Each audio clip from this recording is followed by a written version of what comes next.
Now next देखिए, SSC page number 14 पे। SSC यानी कौन? पहले तो for the assessment of his income और the income of any other person in respect of which he is assessable. जिसकी income के लिए उसको टैक्स भरना है, दूसरा इंसान हो तो भी और खुद के लिए भी, वो एसएससी है। अगर इनकम ना हो, लॉस हो तो भी सेम, और रिफंड अगर उसको मिलने वाला हो या किसी दूसरे इंसान का रिफंड उसको, वो भी एसएससी हो गया। याद रखो, यू मे बी टैक्सेबल और not, but you are an SSC. अगर आप इनकम कमाते हो तो आप एसएससी हो। फिर आप अगर टैक्स नहीं भरते, अनदर मैटर, क्योंकि आपकी 2.5 लाख से कम इनकम है, आप टैक्स नहीं भरते, आप अपना रिटर्न फाइल नहीं करते, अनदर मैटर, बराबर। बट आप एसएससी हो। अगर आप 1 रुपया भी कमाते हो, आप एसएससी हो। पर असेसमेंट करने वाला कौन? असेसमेंट होगा कब? जब आप उसका रिटर्न फाइल करोगे तो असेसमेंट होगा।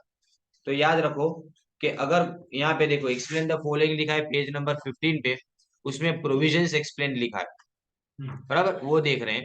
तो इनकम ऑफ युधिष्ठिर 2 लाख रुपए असेसमेंट ईयर, वो कोई फाइल नहीं करता, वो कोई रिटर्न फाइल नहीं कर रहा है, बराबर ने। तो अगर उसने रिटर्न भरा होता ने, तो वो एसएससी है। मैं बता दे रहा हूँ, बात समझो। मैंने पहले क्या बोला कि अगर आप 1 रुपए भी कमाते हो तो आप एसएससी हो, अगर आप रिटर्न फाइल करते हो। अगर आप रिटर्न फाइल नहीं करोगे तो आप उस एसएससी की कैटेगरी में से निकल गए। बात समझे ने? तो रिटर्न फाइल करो तो, बट अगर तुम्हारी इनकम बढ़ जाए फिर भी तुम रिटर्न फाइल नहीं करते, तो इसका मतलब ये नहीं कि रिटर्न फाइल नहीं किया तो एसएससी है ही नहीं। अगर आपकी इनकम 7 लाख रुपए है, आपने रिटर्न फाइल नहीं किया, यू आर एसएससी। समझ में आ रहा है कि अगर इनकम लिमिट से क्रॉस कर जाए तो उसके बाद तुम रिटर्न फाइल करो या ना करो, आप एसएससी हो। लेकिन अगर इनकम लिमिट से क्रॉस नहीं कर और उससे कम होती है, तो आप एसएससी तभी हो जब आप रिटर्न फाइल करते हो, अदरवाइज आप एसएससी नहीं। समझ में आया? अब प्रोविजंस को सब देखते हैं। पहले क्या लिखा है कि युधिष्ठिर 2 लाख रुपीज जिसकी इनकम है 2021-22 के अंदर, वो रिटर्न फाइल नहीं कर रहा है, कि उसने देखा कि उसकी इनकम 2.5 लाख से ज्यादा नहीं है, तो वो रिटर्न क्यों फाइल करे? तो एसएससी नहीं है, क्योंकि उसकी इनकम भी बढ़ती नहीं है और वो रिटर्न भी फाइल नहीं कर रहा है। दूसरा, 3,05,000 भीम की इनकम है, वो फाइल नहीं करता, वो एसएससी है, क्योंकि उसकी इनकम 2.5 लाख से बढ़ गई, राइट। फिर income of Arjun 1,25,000 for the assessment 2021-22, अब वो फाइल करता है, रिटर्न फाइल कर रहा है, 1.25 लाख होने के बावजूद भी तो एसएससी है। तो क्या समझे अभी, कि अगर इनकम लिमिट से ज्यादा ना हो और आप रिटर्न फाइल नहीं करते तो आप एसएससी नहीं हो। लेकिन अगर इनकम लिमिट से ज्यादा हो और अगर आप नहीं फाइल करते तो भी आप एसएससी। तो लिमिट से क्रॉस हो जाए उसके बाद में रिटर्न फाइल करना इंपॉर्टेंट नहीं है, आप एसएससी हो ही कोई भी कंडीशन में। लेकिन लिमिट से क्रॉस ना होता होने तो आप एसएससी नहीं हो अगर रिटर्न फाइल नहीं करते, लेकिन रिटर्न फाइल करते हो तो आप एसएससी बन जाते। बराबर, क्लियर ये? बराबर। अब assessment year and previous year last topic है ये। उसके बाद में residential status final topic start होगा। फिर मैं कराऊंगा तुमको सेकेंड यूनिट में से थोड़ा सा। इसमें अपने ने जो भी अलाउंसेस और परक्विजिशन वो कंप्लीट कर लेंगे आज। अलाउंस और परक्विजिट सेकेंड यूनिट में। देखो, अब असेसमेंट ईयर जिसमें एक एमसीक्यू आपको आएगा आज, वो असेसमेंट ईयर में पहले पैराग्राफ में लास्ट लाइन जो लिखी है वो,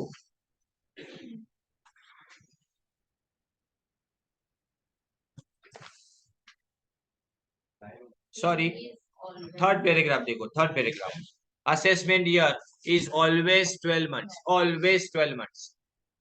assessment year is always 12 months, ये आएगा, बराबर। और डी जो है ना, डी वाला वो बहुत इंपॉर्टेंट है। The tax is levied in each assessment year with respect to और on the total income earn by the SSC in the previous year. Assessment year ना 12 महीने से कम हो सकता है ना 12 महीने से ज्यादा हो सकता है, ये याद रखना है, ओके। और प्रीवियस ईयर की बात करें तो प्रीवियस ईयर कब से यूनिफॉर्म हो गया? ये पूछा जाएगा तो 92 में लिखा है 1989 से 90 के बीच में, राइट। उसके बाद आप देखें थर्ड वाला पेज नंबर 17 पे, a financial year has a double role to play, दो अलग अलग रोल। ये फाइनेंशियल ईयर, सुनो, ये फाइनेंशियल ईयर पिछले ईयर का असेसमेंट ईयर होगा और आने वाले साल का प्रीवियस ईयर होगा। यानी 2022-23, 2022-23, 21-22 का प्रीवियस ईयर है और 23-24 का प्रीवियस ईयर, अरे असेसमेंट ईयर, उल्टा बोला मैंने पूरा। देखो वापिस, अगर 22-23 की बात करें तो वो 21-22 का असेसमेंट ईयर है और 23-24 का, वेरी गुड। अब प्रीवियस ईयर में देखो टेबल के बाद नीचे 1 और 2 दो अलग अलग चीजें लिखी है। द फर्स्ट प्रीवियस ईयर वाला, ये दोनों में से एमसीक्यू नक्की है। The first previous year commences on the date of setting up of the business or profession, or as the case may be, on the date on which the source of income newly comes into existence, and ends immediately following March 31. Thus, in case of a newly set up business, अगर नया business है तो last line पढ़ो, the first previous year is a period of 12 months or less than 12 months. It can never exceed 12 months. ये most important है। क्या लिखा है, अंडरलाइन करो। The first previous year is a period of 12 months और less than 12 months, लेकिन 12 महीने से ज्यादा कभी भी नहीं हो सकता। और सेकंड प्रीवियस ईयर हमेशा 12-12 महीने का होगा, राइट, जब तक बिजनेस बंद नहीं होता। कि अब ये प्रीवियस ईयर वाली चीज जो आपने देखी, देखे पेज नंबर 18, उसमें एग्जाम्पल नंबर 12 देखो। एसएससी अपना बिजनेस 4 सितंबर 2021 को स्टार्ट कर रहा है। एग्जाम्पल नंबर 12 देखो, SSC commences his business on 4 सितंबर। बताओ प्रीवियस ईयर कौन सा? असेसमेंट ईयर की बात नहीं कर रहा हूं मैं, प्रीवियस ईयर की बात कर रहा हूं। इसमें 4 सितंबर 2021 से शुरू होगा और 31 मार्च 2022 को खत्म होगा। तो अब बताओ इसका असेसमेंट ईयर कौन सा? 22-23। असेसमेंट ईयर कौन सा? 22-23। अब 1 दिसंबर 2021 को कोई बिजनेस शुरू होता है तो 1 दिसंबर से 31 मार्च तक ये तुम्हारा प्रीवियस है जो लेस देन 12 मंथ्स है। लेकिन असेसमेंट ईयर कौन सा हुआ भाई? 1 अप्रैल से शुरू करके 2022 के 31 मार्च 2023 तक। अगेन 1 फरवरी 2022 को अगर कोई बिजनेस शुरू होता है तो 1 फरवरी 2022 से 31 मार्च 2022 तक, और उसका असेसमेंट ईयर कौन सा होगा? 2022 से 2023, जो नॉर्मल 1 अप्रैल से 31 मार्च दिखते वही। ओके, तो ये अपना शॉर्ट क्वेश्चन एक एक मार्क के लिए अपने एमसीक्यू के अंदर। अब जनरल रूल तो मैंने सिखाया था, अब आता है 4 एक्सेप्शन, बहुत ही इंपॉर्टेंट है कि कौन लोग अपना प्रीवियस ईयर कंप्लीट 1 साल का नहीं गिनेंगे, असेसमेंट ईयर 1 साल का नहीं गिनेंगे। ये देखो,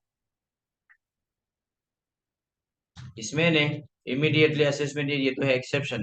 पहले कंडीशन 1 पेज नंबर 19 पे नीचे लिखा है क्वेश्चन नंबर 16 में पहला, उसमें कंडीशन 1 एसएससी नॉन रेसिडेंट होना चाहिए, उसके पास कोई शिप होनी चाहिए या शिप उसने चार्टर किए by the non resident. Condition 3, ship के अंदर the ship carries passenger, livestock, mail और goods ship to a port in India and the non resident may और may not have an agent और representative in India. यानी जब भी कोई shipping business वाला बाहर से शिप लेके इंडिया में आता है और इंडिया के साथ बिजनेस करता है, इंडिया के किसी बंदे के साथ में वो बिजनेस करता है, तो जितने टाइम तक के लिए वो इंडिया के साथ में बिजनेस करेगा ना, उतने टाइम तक का रिटर्न उसको फाइल करना है, उसके लिए पूरा साल नहीं देखा जाएगा। क्या देखा? शिपिंग बिजनेस पहला, यानी शिपिंग बिजनेस कौन करता है? नॉन रेसिडेंट, यानी वो कोई ऐसा इंसान है जो इंडिया के अंदर नहीं रहता, वो इंसान इंडिया में आके अगर इंडिया के पोर्ट के ऊपर अपनी शिप को रुकाता है और वहां से कोई भी इनकम कमा रहा है, तो वो इनकम के ऊपर उसको उसी टाइम 1 महीने 2 महीने 30 दिन 12 दिन कितने भी दिन वो रहा उतने दिन का टैक्स उसको भर के असेसमेंट कंप्लीट करके यहाँ से जाना है। यानी मतलब उसके लिए प्रीवियस ईयर और असेसमेंट ईयर के 1 साल होने की कंडीशन नहीं रखी जाती है। फिर उसके बाद में दूसरा आता है पेज नंबर 20 पे, person living India for ever, हमेशा के लिए जा रहा है। तो जिस दिन वो छोड़ के जाएगा ना इंडिया को, उस दिन तक का उसका जितने भी इनकम का सोर्स है वो उसको डिक्लेयर करके रिटर्न फाइल कर देना है। उसको पूरे साल कंप्लीट होने की राह नहीं देखनी, यानी उसके लिए असेसमेंट ईयर प्रीवियस ईयर सब सेम हो गया। जिस साल वो छोड़ के जाता है वो उसका असेसमेंट ईयर भी है, और उसी साल तक का उसी दिन तक का वो टैक्स भर के जाएगा, तो वही प्रीवियस ईयर भी हो गया उसके लिए। राइट, तो वो सब क्लियर करके जाएगा, ये एक्सेप्शन याद रखना। राइट, फिर उसके बाद में आता है एसोसिएशन और bodies form for short duration. मैंने इसमें एग्जांपल दिया था किसका, आर की गरबा। वो गरबा जो महोत्सव होता है ना, वो 10 दिन के लिए 15 दिन के लिए होता है, उसके लिए टिकट वगैरह बुक की जाती है उतने टाइम पीरियड के लिए, उसके बाद में वो काम नहीं करते। भाई वो ट्रस्ट चलाते वो बात अलग है, लेकिन वो जो इनकम का सोर्स है ना वो इतने टाइम के लिए जो होता है, तो उसको इतने टाइम की इनकम के ऊपर जो भी आता है ना पैसा, उसको ऊपर क्या देना पड़ेगा, उसको टैक्स देके उसको वहां पे खत्म करिए, इसको साल खत्म करने की राह नहीं देखनी। Then after fourth page number 21 पे, person likely to transfer property to avoid tax, ये जबरदस्त चीज है। अगर कोई असेसिंग ऑफिसर को लगता है कि कोई इंसान अपनी प्रॉपर्टी बेच रहा है, बेचने वाली जो बिकने वाली प्रॉपर्टी है ना वो मूवेबल भी हो सकती है, इमूवेबल भी प्रॉपर्टी हो सकती है, और उसका मकसद ये है कि वो टैक्स को बचाए या तो टैक्स की चोरी करे, वो इसका मकसद है। तो वो जितने टाइम पीरियड के लिए उसने प्रॉपर्टी को होल्ड किया था ना उतने टाइम का टैक्स वो उसके ऊपर चार्ज कर सकता है। इसके लिए अपने पूरा साल खत्म होने की राह नहीं देखनी है। ये कम ही पूछा जाता है, लेकिन ये डिसकंटिन्यूड बिजनेस मोस्ट इंपोर्टेंट है। अगर तुमने बिजनेस बंद कर दिया, अभी मैं समझो आज की डेट है 25 नवंबर को मैं अपना बिजनेस बंद कर रहा हूँ, तो मेरा टैक्स कब तक का गिना जाएगा, 25 नवंबर तक का ने। तो इसके लिए मुझे एसेसमेंट और प्रीवियस ईयर सबसे एक हो गया मेरे लिए, ठीक है। इतने ही टाइम पीरियड के लिए मुझे क्या करना है, टैक्स भरना है, दैट्स व्हाई। और मुझे यहाँ पे पूरे साल खत्म होने की राह देखने की जरूरत नहीं है। तो ये 5 एक्सेप्शन है तुम्हारे, ये 5 एक्सेप्शन को याद रखिए, और ये एक्सेप्शन खत्म हुए। अभी अपने रेसिडेंशियल स्टेटस की तरफ जा रहे हैं, उसमें मैं आपको सिलेक्टेड सम्स आपको बता रहा हूँ जो मैंने उस टाइम पे भी आपको बोले थे। ये है तुम्हारा एक 25 वाला सम,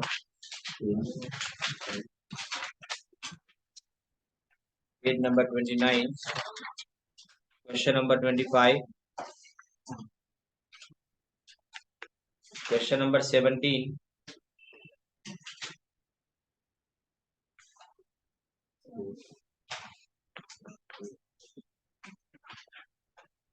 और most important question number 19। 3 question करेंगे अभी। राइट, एक जो है ना वो कैसा है, 17 वाला जो है अमेरिकन टूरिस्ट है, यानी वो इंडिया में पहली बार आ रहा है, तो ध्यान देना बोर्ड पे।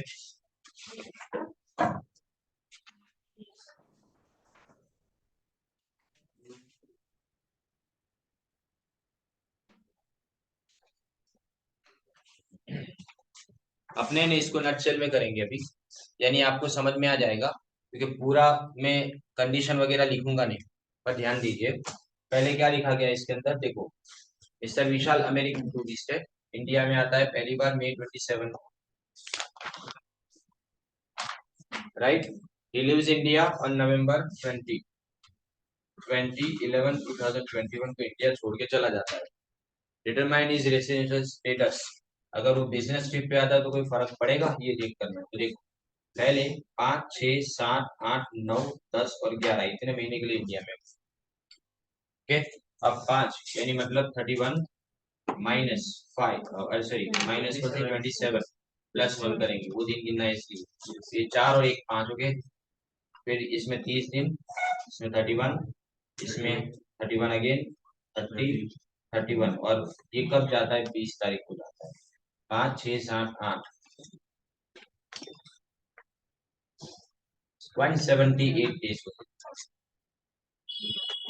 कितने होते हैं, 178 डेज। अब तुम्हारे दिमाग में आए 178 डेज, तो सेकंड कंडीशन देख लो, नहीं देखने की, क्योंकि वो अमेरिकन टूरिस्ट और इंडिया पहली बार आ रहा है, अगर पहली बार आता है तो सेकंड कंडीशन सेटिस्फाई कर नहीं पाएगा, क्योंकि आगे के 4 साल उसका 365 डेज के लिए इंडिया में होना जरूरी है, पर वो इंडिया में है ही नहीं 365 डेज के लिए, तो मतलब वो नहीं हो पाएगा। तो ये हो गया तुम्हारे लिए क्या, ही इज नॉन रेसिडेंट। अब अगर वो बिजनेस ट्रिप के लिए भी आएगा तो भी कोई फर्क पड़ेगा, नॉन रेसिडेंट वाले ज्यादा, और सीधा जिससे जज कर पाए ना वो ज्यादा। एमसीक्यू की बात कर रहा हूँ। अब जो दूसरा करा रहा हूँ वो कौन सा है, देखो 18, नहीं कौन सा बोला, 19। देखो ये ना ट्विस्ट करके पूछा गया है, इसमें ना आपको क्या पूछा गया है कि 225 डेज के लिए वो इंडिया में आता है, तो आपको कुछ हो गया जो 182 डेज को बोलते हैं रेसिडेंट सीधा डराम, बराबर। पर मैंने उस टाइम पे आपको बोला था, जब मैंने सिखाया था कि जब भी अक्टूबर नवंबर दिसंबर वाला है तो फिर डेज काउंट करो 31 मार्च तक के, कि 225 होते हैं कि नहीं होते, वो चेक करेंगे। ठीक है, अपने क्या देखना है, देखो US has been staying in USA लिखा है 19 में, mister Mahesh since 2014 he comes to India on a visit of 225 days on October 25 2021।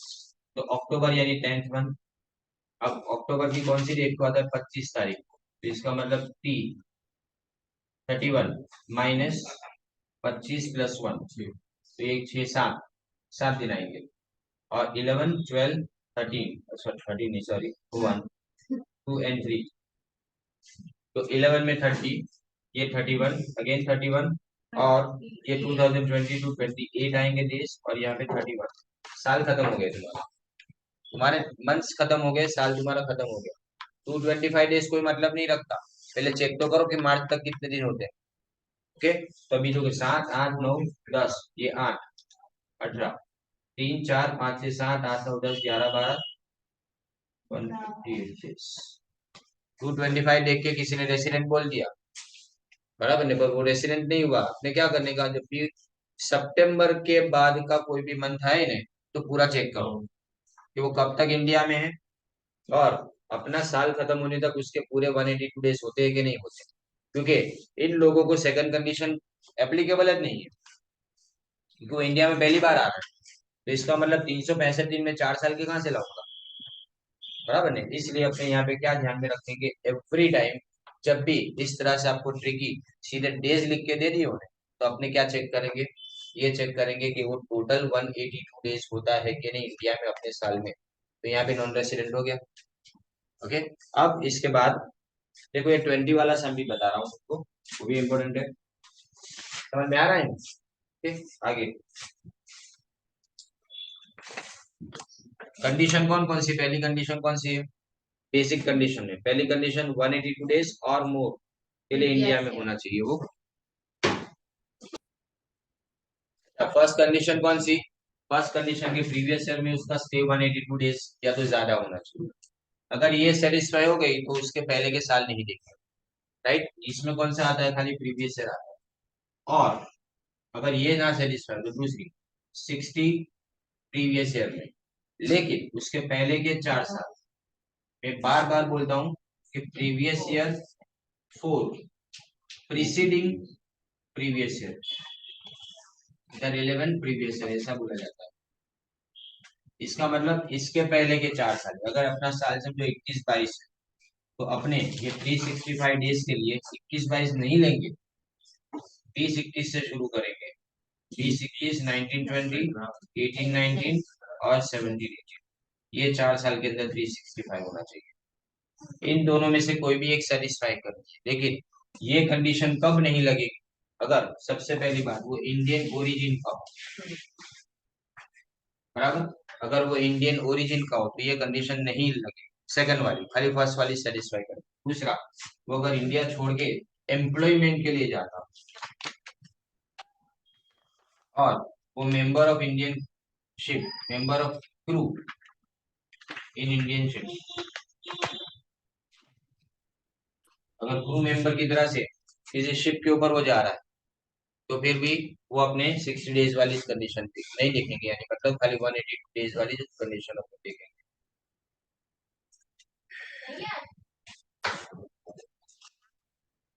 तो देखिए ये कितना 365 कब लगेगा, ये जो दूसरी कंडीशन है वो ये 3 ना हो तब। अब इंडियन ओरिजिन यानी कौन, जिसके बाप दादा, बाप दादा, बाप माँ, दादा दादी, नाना नानी सबका जन्म अगर इंडिया है तो अनडिवाइडेड इंडिया में हुआ, बराबर ना, वो पाकिस्तान वाली। तो अब ये होगा तुम्हारा बेसिक कंडीशन का। अब एडिशनल कंडीशन में कभी भी प्रीवियस से नहीं देखना है। एडिशनल कंडीशन में कभी भी प्रीवियस से नहीं आता, उसमें प्रीवियस के पहले के 10 साल और 60 साल आते, पर एडिशनल कंडीशन दोनों सेटिस्फाई होनी चाहिए। अगर एक सेटिस्फाई होती है दूसरी नहीं होती तो ना चले। कोई इंसान रेसिडेंट तो है लेकिन वो ऑर्डिनल रेसिडेंट नहीं माना जाए। तो हम इसके लिए एक सम देख रहे हैं, देखो 20 वाला। अपने साल में यानी 2020, प्रीवियस ईयर कौन सा है अपना 2021-22, उसका स्टे कितना लिखा है 112 डेज। और ये क्या लिखा गया है देखो कि comes to India for the first time on August 22, 2016। तब वो इंडिया में आया था पहली बार, बराबर ने। पर बहुत साल तक इंडिया में उसने कितने कितने साल तक वो आता जाता रहा, वो दिखा गया है इसके अंदर। अब मैं ये साल नहीं देखूंगा, 182 डेज तो नहीं है, तो मुझे उसके पहले के 4 साल देखो। तो इसके पहले के 4 साल यानी 2021, 1920, 18-19, 17-18। तो 20-21 में कितने दिन है 180 डेज। इसके बाद यहाँ पे 362 या 365 और यहाँ 65 टोटल करो, टोटल 365 से ज्यादा है। तो इसका मतलब वो रेसिडेंट हो गया, रेसिडेंट हो गया। अब अपने दोनों कंडीशन देखेंगे तो 10 साल लिखने पड़ेंगे, ये तो 4 लिखे तो ऐसे 10 साल लिखने पड़ेंगे 2020-21,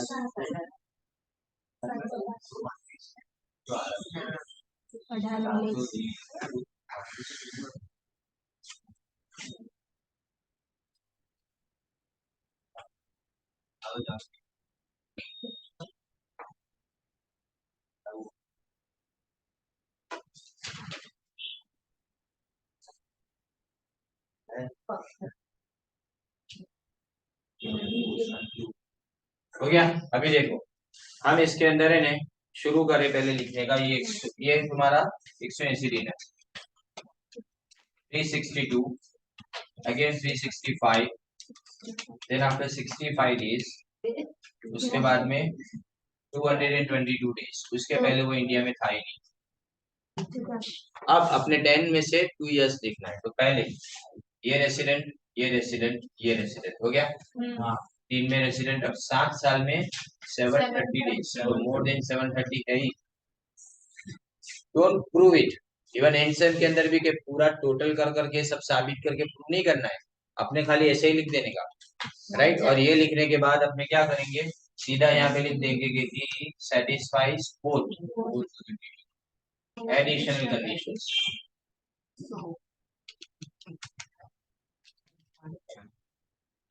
So he is ROR, resident and alternate resident। यानी एक सम एनआर का किया, नॉन रेसिडेंट का, एक रेसिडेंट एंड ऑर्डिनल रेसिडेंट का। अब इसके बाद अपने देख रहे हैं एग्जाम्पल नंबर 25। 25 में ने थोड़ा ट्रिक की गई है।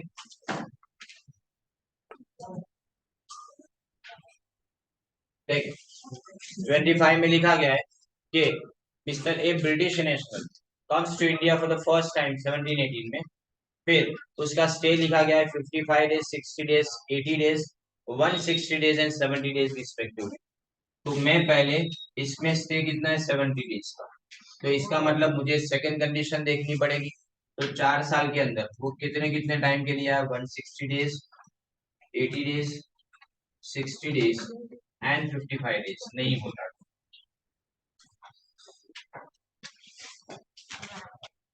देख लो, चेक कर, टोटल करो।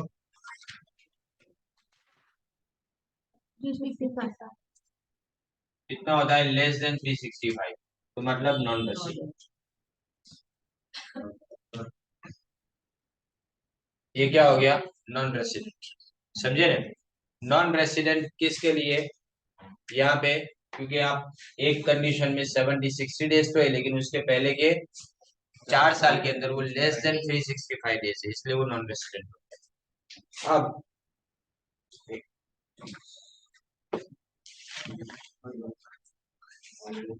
देखो 27 वाला देखिए,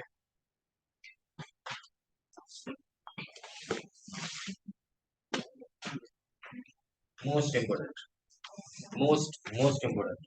एक साथ में दो चीजें आपको बताएगी।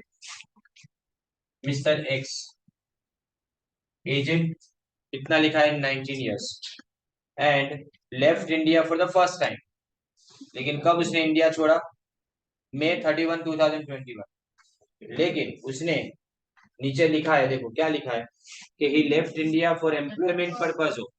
तो पहली बात, अगर एम्प्लॉयमेंट पर्पज हो तो 60 डेज वाली कंडीशन अपने देखनी ही नहीं है। अब वो इंडिया छोड़ के कब जाता है? मई 31 2021 को जाता है, राइट। तो इसका मतलब वो अप्रैल और मई 2 महीने खाली इंडिया में था। अप्रैल के 30 दिन, इसके तो 61 डेज हुआ। इफ एम्प्लॉयमेंट पर्पस बराबर, तो सेकंड कंडीशन नॉट एप्लीकेबल।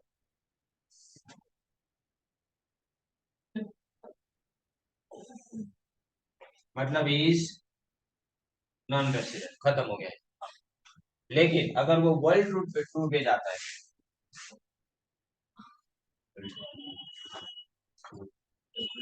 तो है ना, मैं बिल्कुल सीधा केस कर सकता हूँ। पहली बात तो 60 डेज तो है ही, उसके पहले वो हमेशा इंडिया में था, तो मतलब वो दूसरी कंडीशन कंप्लीट सेटिस्फाई कर पाएगा, क्योंकि उसके पहले सारे साल इंडिया में था, वो कभी गया ही नहीं कभी बार। तो इसका मतलब वो 365 वाली कंडीशन भी सेटिस्फाई कर पाएगा और ये दोनों कंडीशन भी सेटिस्फाई। तो सीधा अगर वर्ल्ड टूर पे जाता है तो वो क्या हो जाता है? Are are. 2 दिन पहले गया होता तो एनआर हो जाता, सीधा नहीं। 59 डेज हो जाते तो पहली कंडीशन तो जाने दो, सेकंड कंडीशन भी वो सेटिस्फाई नहीं करता, इसलिए वो फिर क्या हो जाता है? सीधा एनआर, नॉन रेसिडेंट हो जाता। ओके, अब इन्हें अपने देखो, अब अपने ने एचयूएफ वाला कंप्लीट करते हैं। देखिए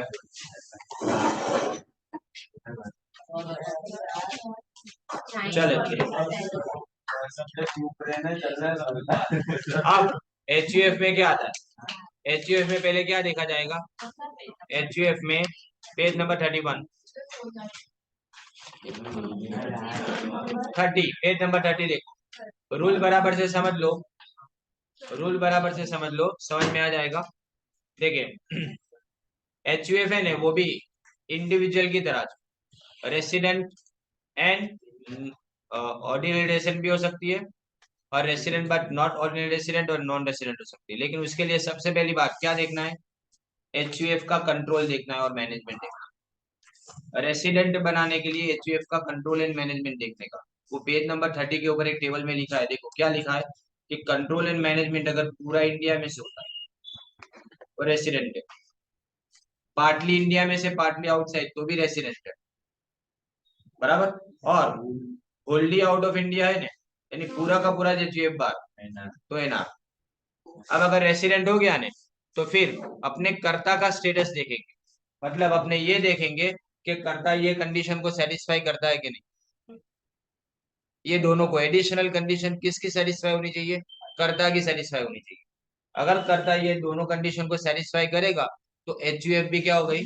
ऑर्डिनरी रेसिडेंट हो गई। तो अब इसके एग्जाम्पल अपने देखें, 29 वाला देखो, मिस्टर सरन इन इंडिविजुअल। अब वो इंडिविजुअल के बारे में लिख दिया है, देखो वो इंडिविजुअल कैसा है? Resident but not ordinary resident है।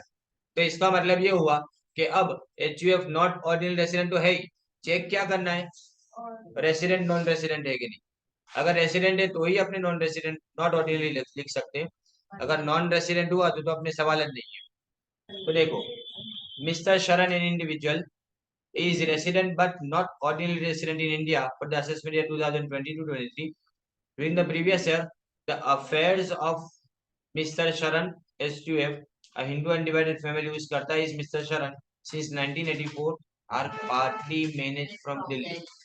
यानी partly managed from India मतलब रेसिडेंट हो गई, तो रेसिडेंट होने के बाद ऑर्डिनरी के लिए अपने क्या देखेंगे, कर्ता का स्टेटस। तो कर्ता का स्टेटस क्या है, नॉट ऑर्डिनरी। तो अब ये पूरी एचयूएफबी क्या हो गई, resident but not ordinary resident in India. अब उसके बाद 30 देखो, XY HUF is partially controlled and managed from India. Mr. Bindra, कर्ता of XY, who resides in Canada, वो कनाडा में है। Find out the residential status, कि अगर मिस्टर बिंद्रा विजिट करते इंडिया में हर साल 102 दिन के लिए। नाउ लिसन, अगर 102 दिन हर साल है,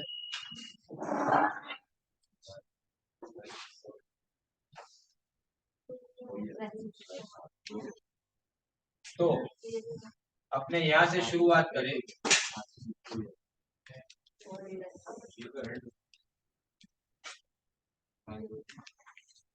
तो मैं बोलता हूँ रेसिडेंट हो गए, सब में रेसिडेंट हो गए, और 60 साल में 730 नहीं होंगे, 714 होते। तो ये कितना होगा, less than 730 does not satisfy second additional condition। पहली बात है, पर पहले अपने ये देखे उसका मैनेजमेंट कहाँ से होता है, partly control and manage from India लिखा है, तो इसका मतलब रेसिडेंट हो गई, control and manage, control and manage है, इसका मतलब रेसिडेंट हो गई एचयूएफ, बराबर है। अब यहाँ पे एडिशनल कंडीशन सेटिस्फाई नहीं करती, तो इसका मतलब करता इज नॉट ऑर्डिनरी रेसिडेंट। तो एचयूएफ में क्या आएगा, RNOR, एचयूएफ भी क्या आ गया, RNOR, क्लियर, बराबर है। तो कैसे करेंगे, अपने पहले मैनेजमेंट देखेंगे, और उसके बाद में मैनेजमेंट के बाद कर्ता का स्टेटस देखेंगे। अगर कर्ता का स्टेटस आ गया तो बात खत्म। लास्ट पॉइंट, फॉर्म और कंपनी। फॉर्म और कंपनी के अंदर क्या फर्क है, देखो page number 32, first unit is over. Firm और कंपनी में क्या फर्क है, पहले firm same to same H, पर याद रखो फॉर्म में क्या होता है, फॉर्म या तो रेसिडेंट होगी या तो नॉन रेसिडेंट, वो ऑर्डिनरी रेसिडेंट नहीं हो सकता। तो इसमें सबसे आसान बात है, क्या बात आसान है, कि या तो रेसिडेंट या तो नॉन रेसिडेंट, इतना ही अपने को जज करना है। तो अपने इसमें क्या देखेंगे, कि अगर उसका मैनेजमेंट होल्ली फ्रॉम इंडिया है, उसका मैनेजमेंट अगर होल्ली फ्रॉम इंडिया है तो वो रेसिडेंट,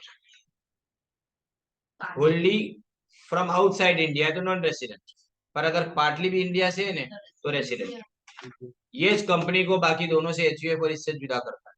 अब कंपनी में अगर हम बात करें किसकी, ध्यान देना, इंडियन कंपनी, तो Indian company is always resident in India. पर अगर फॉरेन कंपनी की बात करें, तो फॉरेन कंपनी जिसका टर्नओवर 50 करोड़ से ज्यादा हो, या ग्रॉस रिसीप्ट 50 करोड़ से ज्यादा हो, बराबर, it will be resident in India if its place of effective management during the relevant year is in India. यानी पूरा मैनेजमेंट इंडिया से होना चाहिए, पार्टली भी ना चाहिए। उसका फॉरेन कंपनी का अगर टर्नओवर 50 करोड़ से ज्यादा हो तो मैनेजमेंट कहाँ से होना चाहिए, इंडिया से। और फॉरेन कंपनी जिसकी ग्रॉस रिसीप्ट 50 करोड़ या तो उससे कम, 50 करोड़ भी एग्जैक्ट 50 करोड़ तो भी, और 50 करोड़ से कम हो, तो वो ऑलवेज नॉन रेसिडेंट है। तो हमारे लिए सामने कौन सी चीज है, पहले तो टर्नओवर देखना, पहले तो कंपनी का कंपनी कहाँ रजिस्टर्ड है वो देखना है। अगर इंडियन कंपनी है तो resident in India, foreign company है तो अब टर्नओवर देखेंगे। अगर टर्नओवर 50 करोड़ से ज्यादा है तो ही अपने चेक करेंगे कि वो कंपनी का मैनेजमेंट कहाँ से होता है।